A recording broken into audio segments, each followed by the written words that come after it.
everybody. Lord Tremendous here. Got a battle report here for you. Another 2,000 point battle. This is a rematch between my Tomb Kings and my buddies Bretonians. We both tweaked our list a little bit and definitely trying to just kind of, smooth out the rough edges and try some stuff out and have some fun and get just slightly better at the game. And I'm excited for this one. This was a really good fight. Just like the last one, it's brutal. So sit back, relax, and get ready to see the carnage. Here's my list, and there's been a slight tweak from the last time. I'm still testing some stuff out. I want to experiment with some of the other units, even ones I swore off because I'm fickle. But there is some tweaks to this one. We'll go over it now. I have 877 points of characters, which is slightly more from last time. Itametigasi, my High Priest, is exactly the same because he's perfect. He's my General. He's on a Bone Dragon, level 3 Wizard with Illusion. He's got a Lore Familiar, Talisman of Protection, and the Flail of Skulls.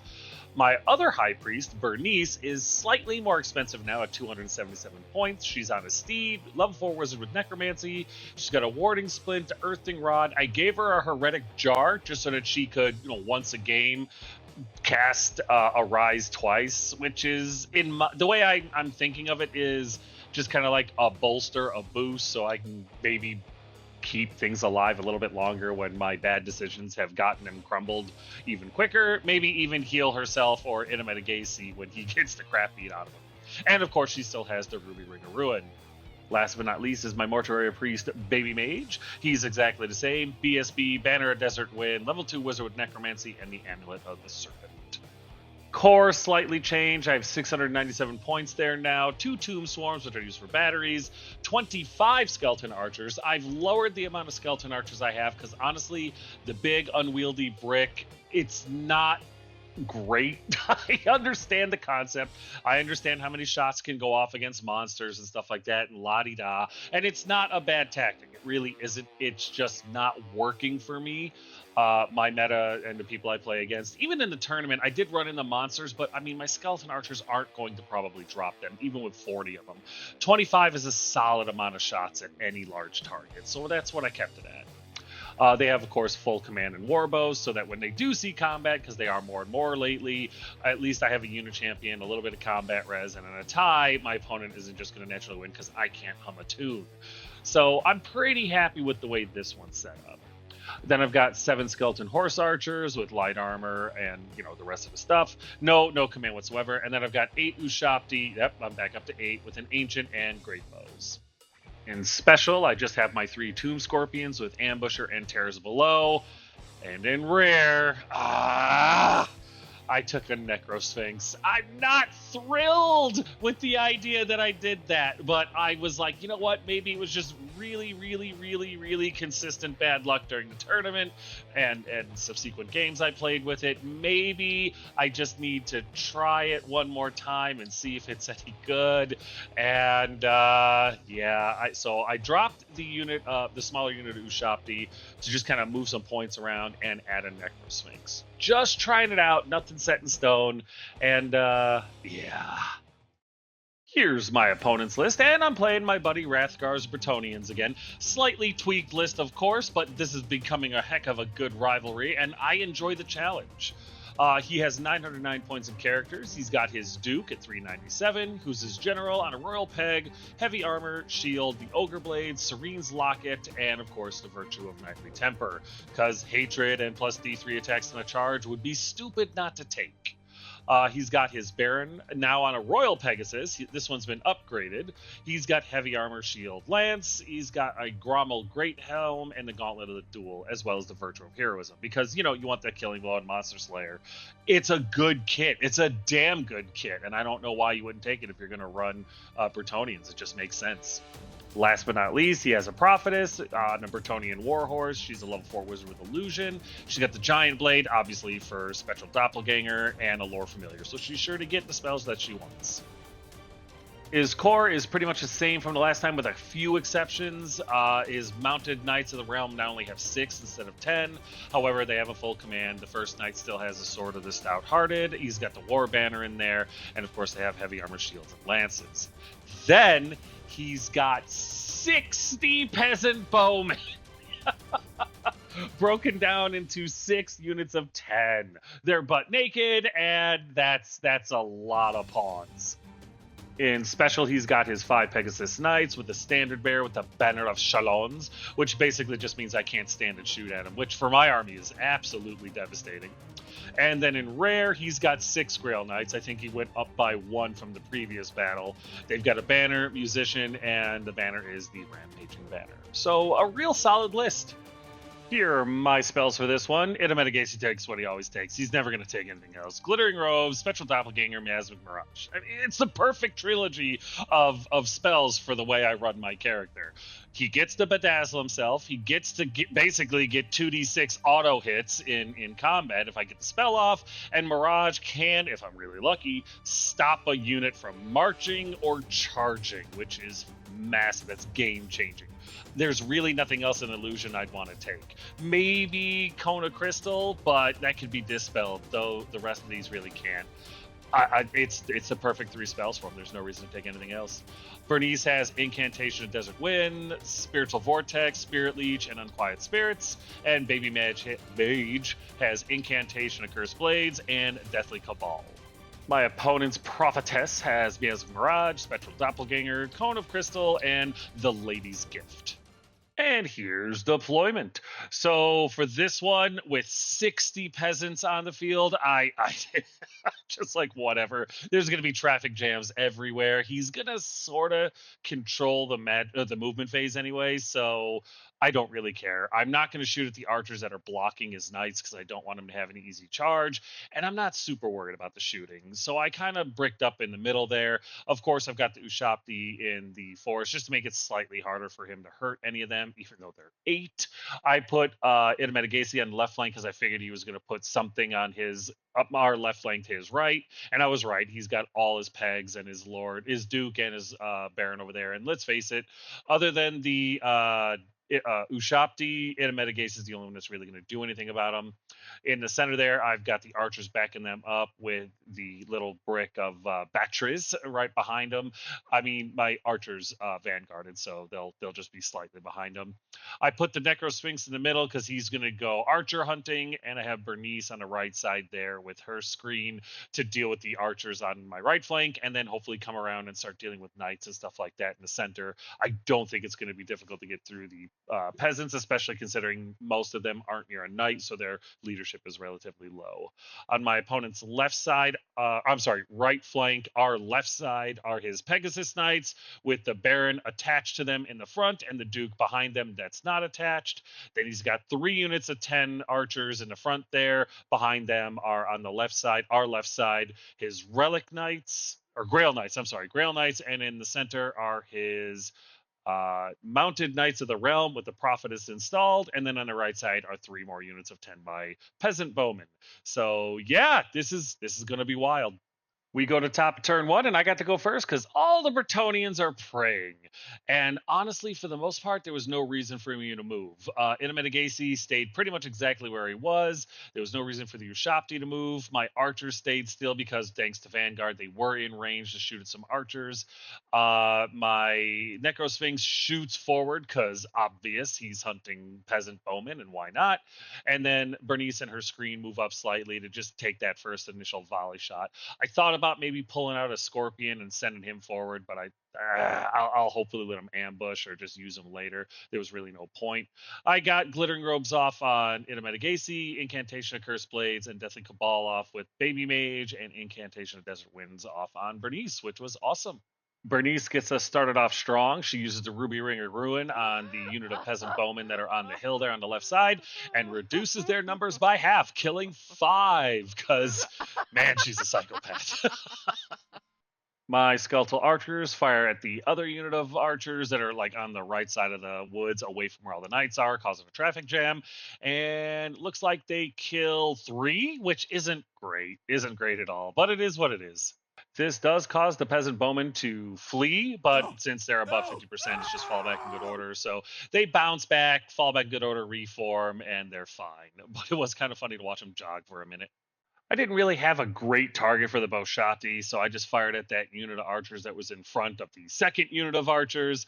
And I killed 3 there. So not terrible start. I thought it'd be funny if they fell back in good order and caused a whole bunch of panic checks, but then again, that would have been really bad. Luckily for me, I'm pretty sure they passed their panic check and life is good. At the end of the shooting phase, Bernice and her screen move up with reserve moves, and my archers just kind of wheel 4 inches towards the left there. And that's it.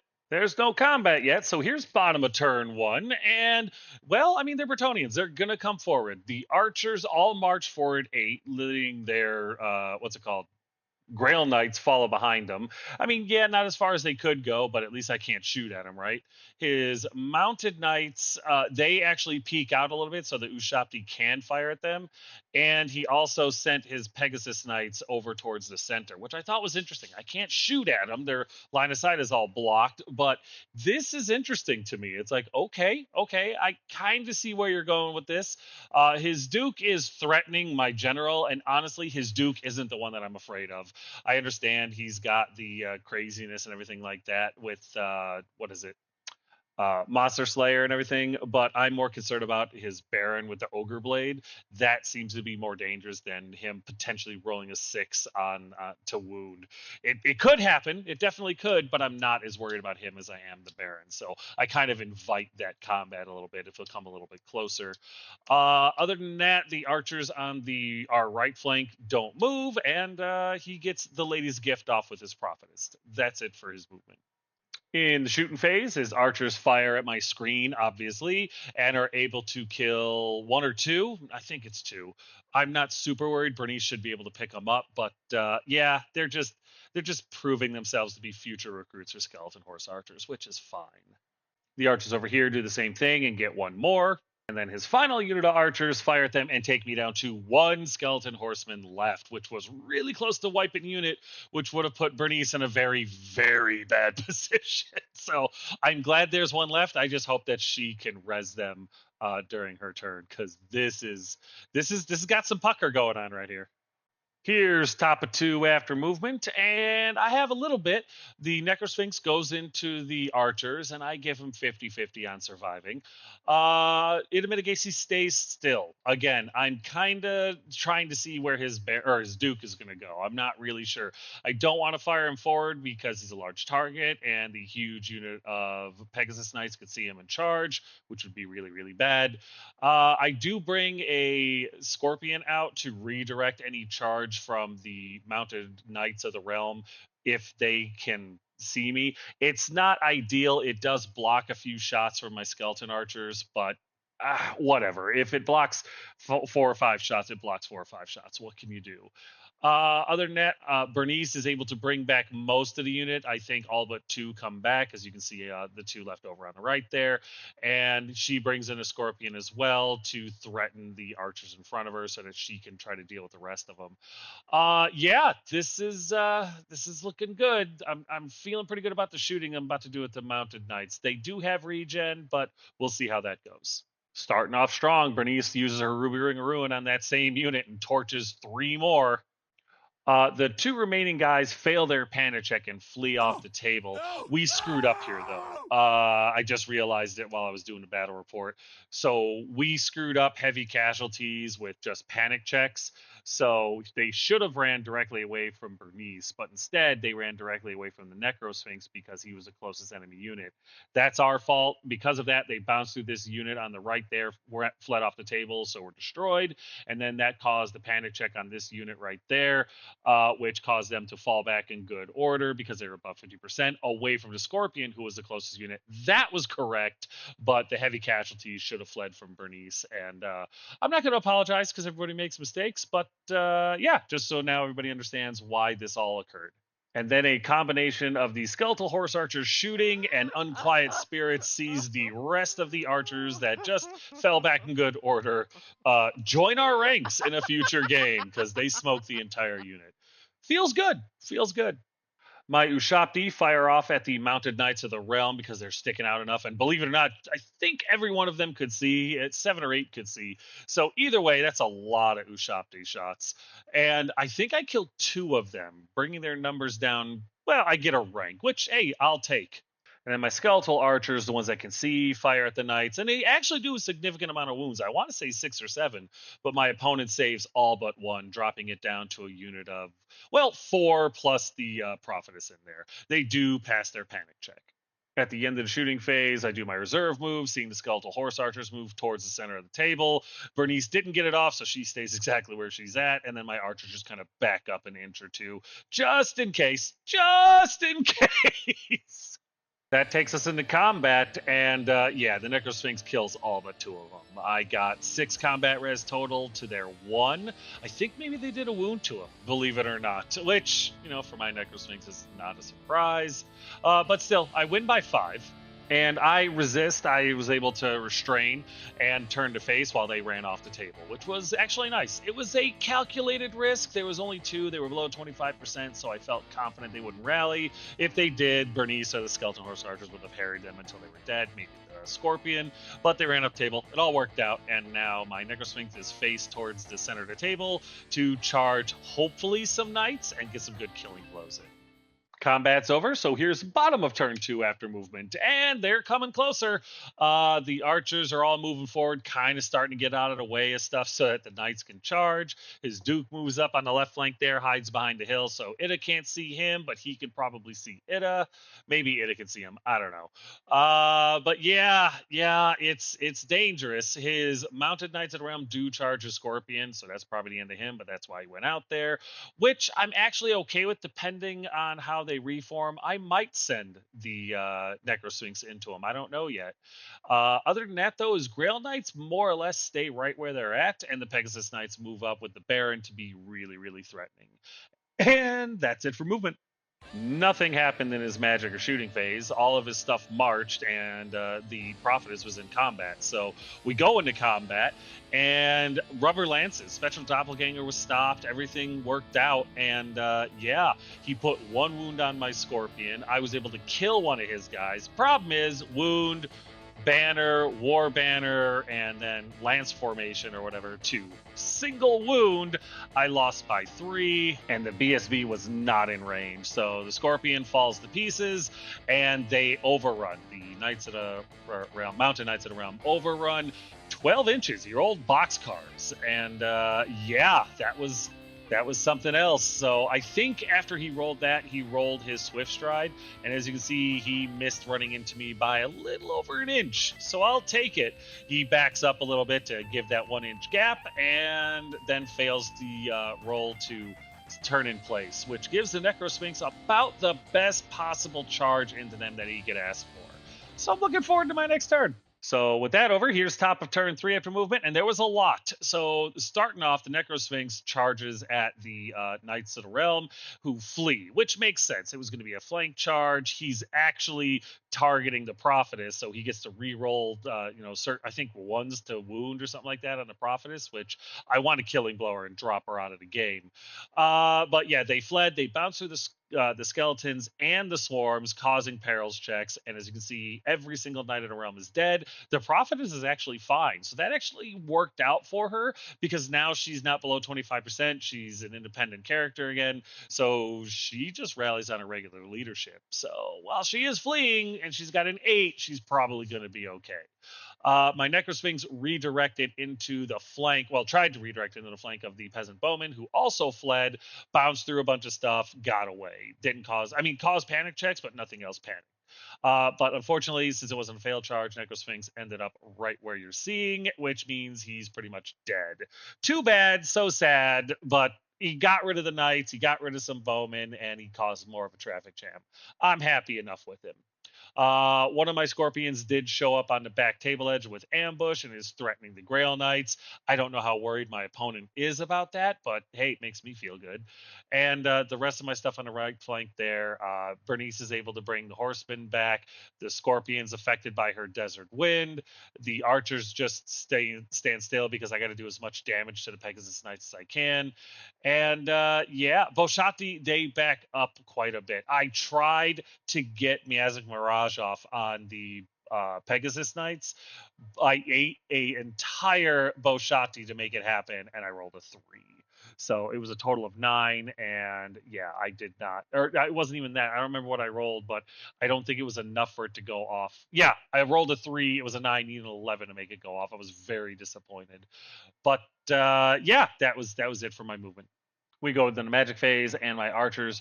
I thought about shooting at the Pegasus Knights, but I thought, what are the odds I'm actually going to do any damage to these guys? The Ushapti have a much better chance of actually hurting them. So I cleared the archers out that were in front of the Pegasus Knights, blocking line of sight for the Boshati. I know that's dangerous. I know they could charge into my Boshati, and that would be really, really bad. But I did it anyway. Sue me, right? I killed all those archers, and I was very excited about that because now the Boshati have a clear line of sight. So since Itametigasi had to play a little defense in this one, he's not really being super aggressive, so I held back. But where the archers fled, he could spit hot death on him with badonks. So it's 1 solid and 2 partials, and he ends up able to kill one of them, which is really just hilarious. It was a target opportunity. I couldn't help it. The Boshati failed to do anything in shooting. It was really, really bad. I think like I hit once, wounded once, and he easily made his armor save. It wasn't even close. Oh, that was horrible. So at the end of the phase, I do my reserve moves. The Scorpion, Bernice, and the archers all move closer, and my skeleton archers just kind of 90-degree turn to face whatever it is that's going to try to charge them next turn. And yeah, that's really it for my phase. All right, so things are getting hairy now. Here's bottom of turn 3 after movement, and his Duke charging into the flank of my Boshati, which I kind of suspected was going to happen. His Grail Knights charge into the flank of my Necrosphinx, which I did not expect to happen, but really, really smart move on my opponent's part. And then his Peg Knights slammed into my archers, which they did stand and shoot, I think, but obviously nothing happened. If they could, maybe they couldn't have. Maybe he was too close.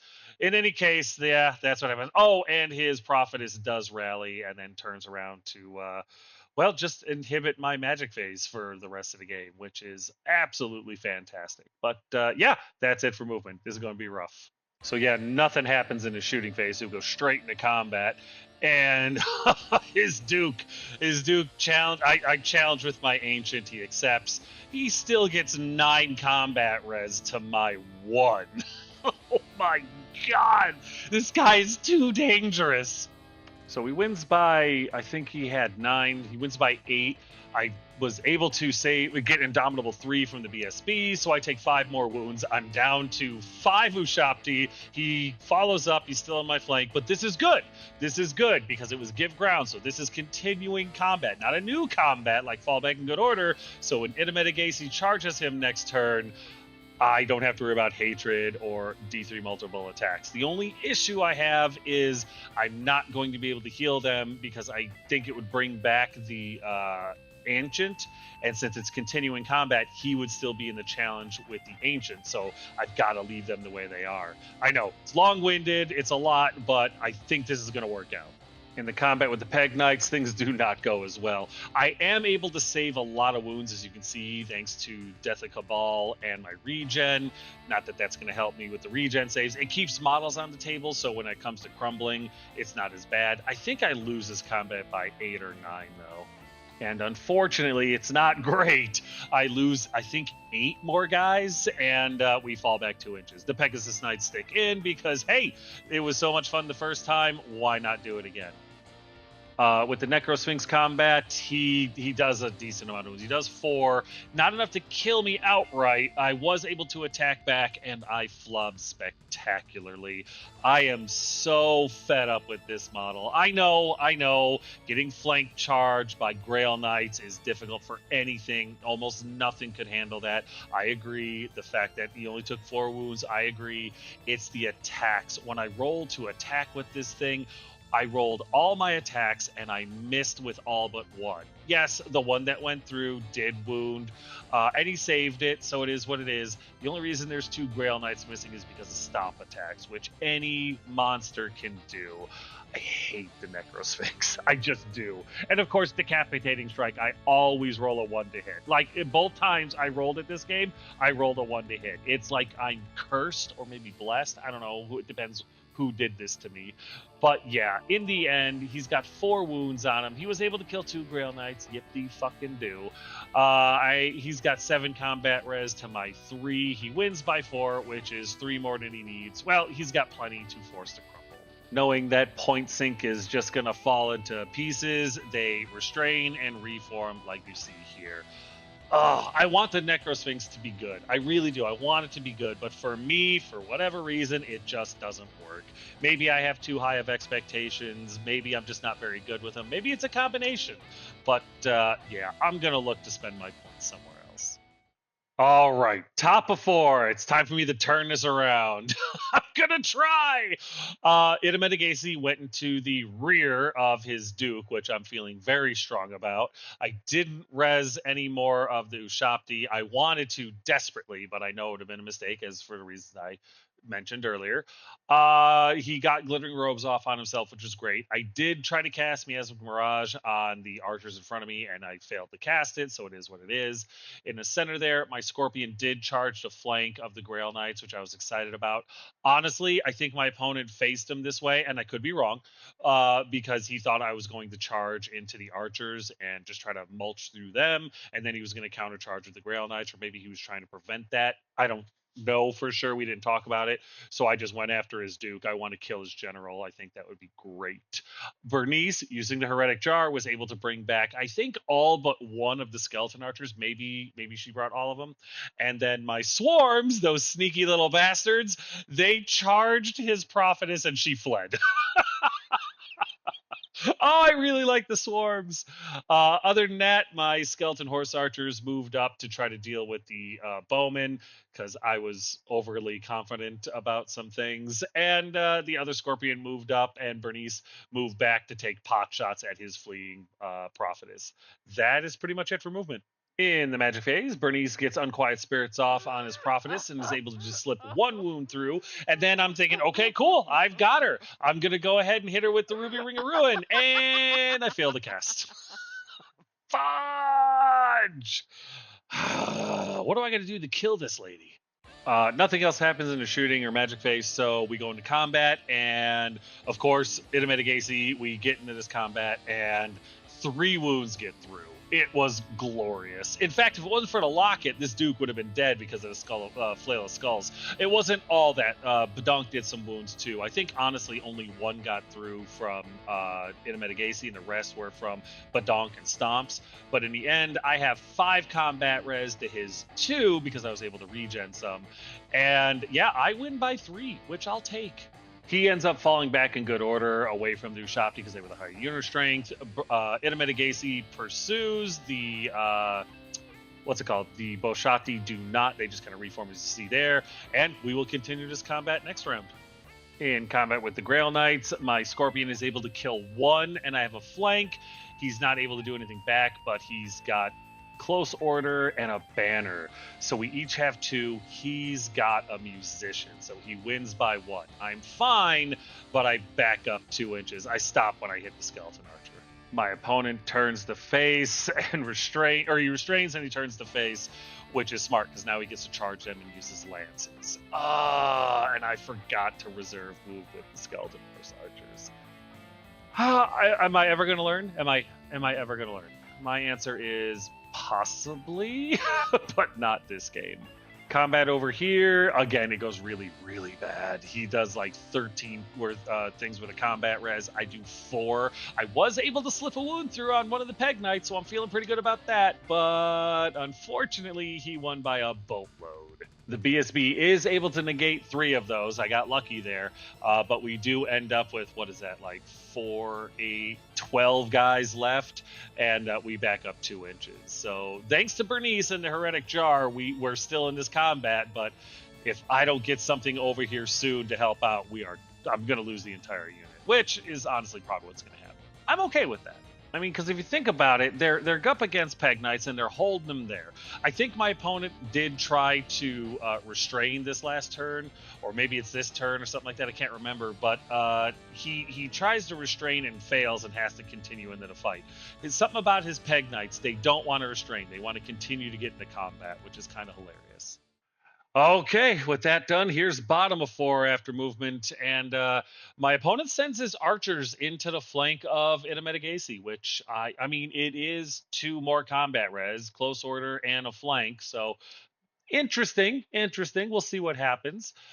His Grail Knights go into the Scorpion, which is just smart, and his Prophetess rallies, is able to march and scoots around everything so that my swarms can't charge her again, which is too bad. Other than that, the other unit archers just kind of stay still, and that's it for movement. In the shooting phase, his unit of archers there fire at my Ushabti and are able to do a considerable amount of wounds. I'm down to 3 now. Not sexy, not sexy at all. With that, we go into combat, and his Grail Knights obliterate my poor Scorpion. Oh, I really thought he was going to do better in that flank, but is what it is. So, yeah. Anybody want to guess what happens next? If you guess skeleton horse archers were going to get overrun into, well, you're as smart as everyone else. So, congratulations. But yeah, they do. And I know they're supposed to line up, the shorter end and blah, blah, blah. I know, it doesn't matter. He's going to obliterate enough. I'm not going to get any combat back, so it is what it is. I've just kind of accepted it at this point. I'm mad at myself for not remembering to reserve move. Oh, so stupid. In combat with the Peg Knights, they finally do drop my BSB. I believe his Baron issues a challenge, and I thought about declining it, and then I was like, you know what? I'm screwed either way. If he goes into the back, the banner's not helping. If he stays in the challenge, maybe he's got a slightly better regen save. Maybe he'll be okay, but no, he wasn't. He smashes the BSB into pieces, but the rest of the unit kind of flubs, which is great. And yeah, I believe I get 2 wounds through on him. I'm not 100% on that, but as you can see, the one in the back isn't there anymore. Like I said, I lose this combat, and I'm down to about 6 skeletal archers. But to be honest, considering they're in combat with a Baron, a Blender Baron, and a bunch of Pegasus Knights, and they're still there, yes, I know, the Heretic Jar and being brought back with Bernice and stuff like that is huge, but the fact that they've actually held these guys here for so long is great. And I know for a fact my opponent tried to restrain and failed and continued into this unit. So it's kind of hilarious. We go into the generals combat, and my opponent, it's a challenge. He goes first because I'm initiative dead, and he's like, okay, I need 3s to hit you because of glittering robes, which makes sense. I think he's weapon skill 7. I'm weapon skill 3. Yeah, you need 3s. Go for it. Glittering robes. Come on, bedazzling. As you can see, my opponent rolls his 5 attacks and proceeds to roll 4 1s. He hits once. I'm able to save. Oh no, I'm not able to save. It actually gets through, and he does a couple of wounds to me. But it's unbelievable that just happened. Ida is able to win the fight, killing the Duke, which is absolutely triumphant. And but I think I either lose this combat by 1 or I win it by 1. Either way, one of us gives ground, and we end up following up. So yeah, we're still in this combat. It's 4 1s and a 4. Oh, this dice roller can be a real pain in the ass sometimes. Don't get me wrong, it worked out for me this time, but I know my turn's coming, and I'm not looking forward to it.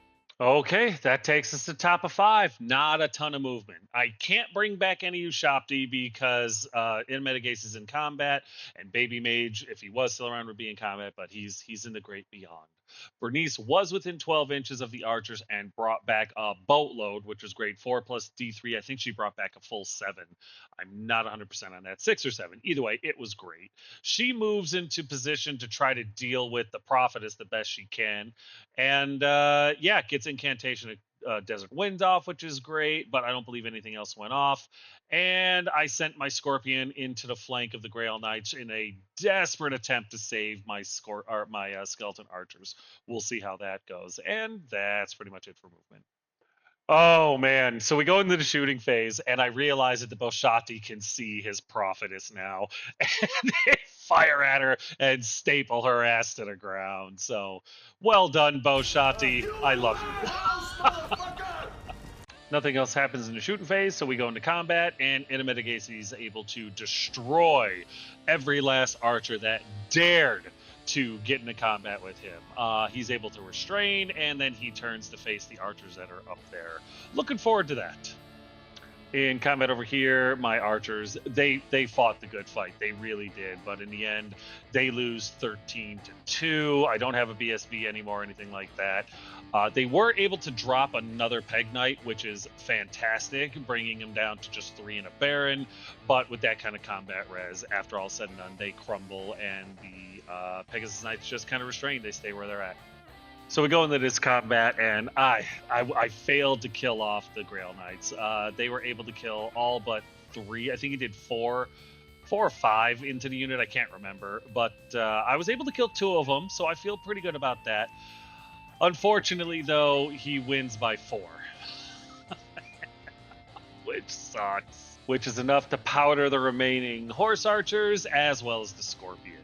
He overruns and then changes his facing to look over at Bernice. Oh man, did I get I got outplayed. Simple as that.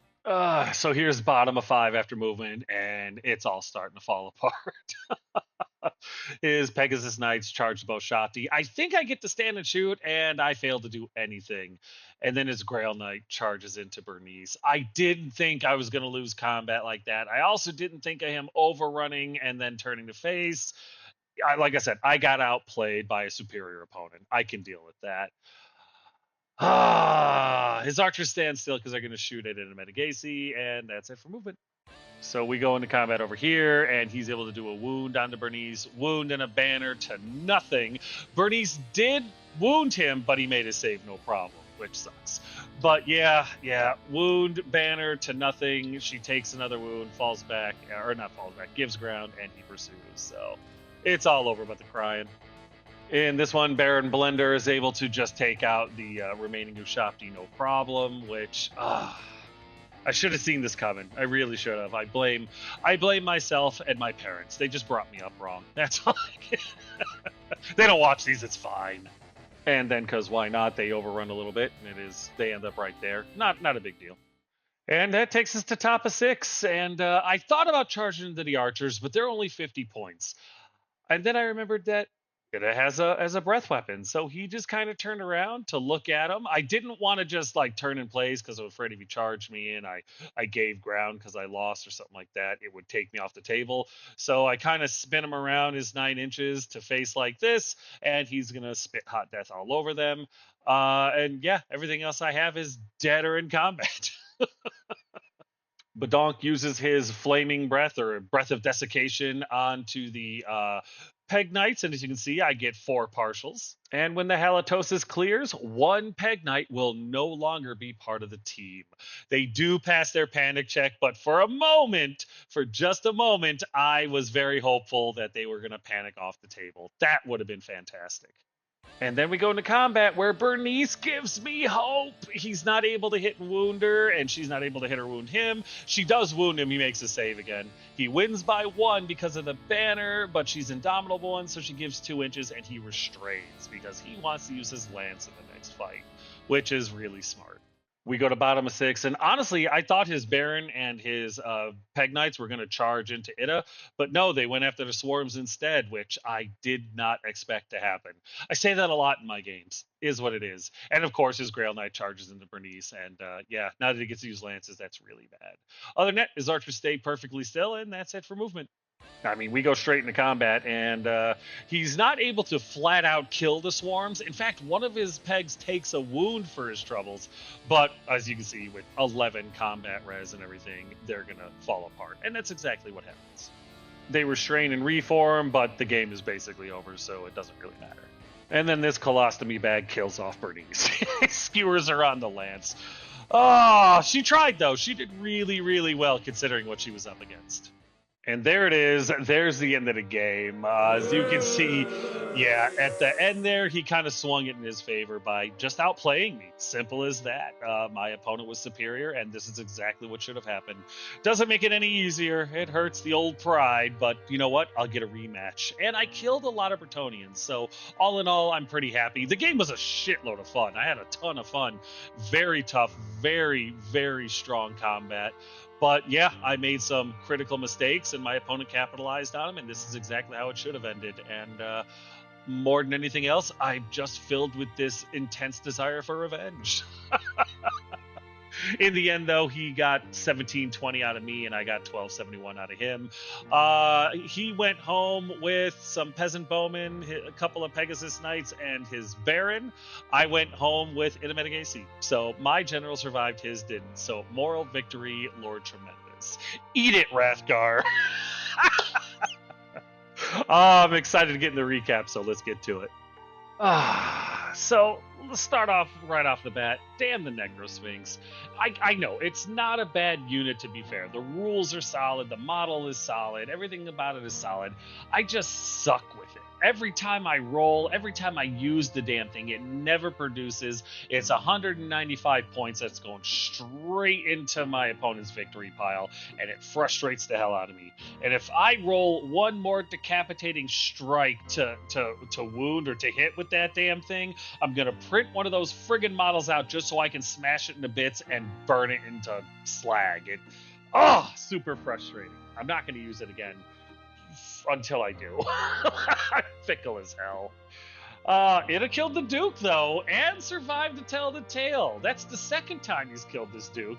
It's just, unfortunately, he died in the process the last time. This time, though, just smashed his ass to pieces. I'm enjoying that. I'm enjoying that a lot. Bernice did great, as always. She was able to knock out a lot of stuff. She put some wounds on the prophetess and definitely held her own in this one. I'm very pleased to have her as a part of the army. And the skeleton archers did great in this one. In close combat especially, they held on for a long time. Yes, that was a lot due to Bernice bringing them back, I think a total of 3 or 4 times. But the fact that they held in and held those peg knights off as long as they did allowed me to still lose horribly, but not as bad as it could have been. Honestly, my opponent outplaying me and getting a hold of Bernice and the swarms and not throwing his stuff away into Idametigasi, potentially throwing his Baron and his Peg Knights away into Idametigasi, was very, very intelligent. So all in all, great tactics by my opponent. That fucking Grail Knight, though. I mean, you gotta wonder about the honor of a knight that would murder a helpless female mage. Where's the honor in that? I'm just saying.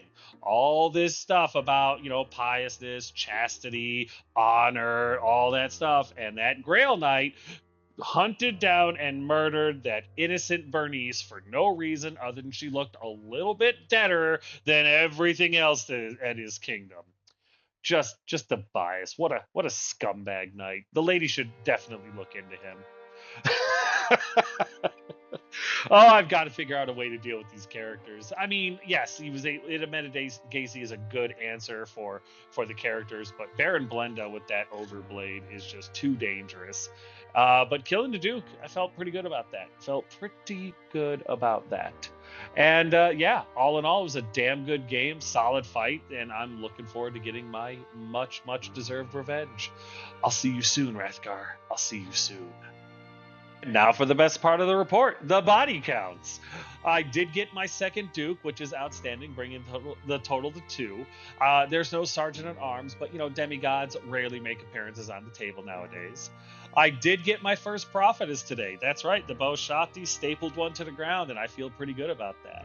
In core, there was no Men at Arms or Grail Monks, so no increases there. However, there were 60 peasant bowmen, and I killed 50 of them, bringing my total up to 141, which is a small town at this point. I'm feeling pretty good about that.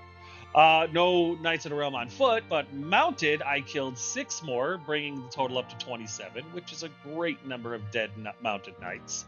In special, 3 more Pegasus Knights died, bringing my total up to 20, and in rare, 5 more Grail Knights, wish it had been 6, bringing my total up to 11. So somewhere, the great King Bubba Hotep is pleased with my offering. My Wood Elf numbers are still very impressive, probably because I run into them the most often, but I'm still very happy with it. And the unworthy Tomb Kings that were sent as a tithe are still there. My numbers in the Chaos Dwarves are still pretty decent as well. Well, my Orcs and Goblins numbers could really go up, but I don't have an Orc and Goblin opponent. If you'd like to fix that, reach out. And of course, the Demons and Warriors of Chaos numbers stay the same as well, because I haven't run into them in a long time. And though I've only seen the Dark Elves once, they were none on the table, even though they looked alike. And so all these numbers stay the same, but these are the ones I'm the most proud of. But that's going to do it for this one. Another battle report in the history books. As always, if you have any questions, comments, concerns, or complaints, feel free to put them in the comment section below, and I will get back to you as quick as I can. But as always, thanks!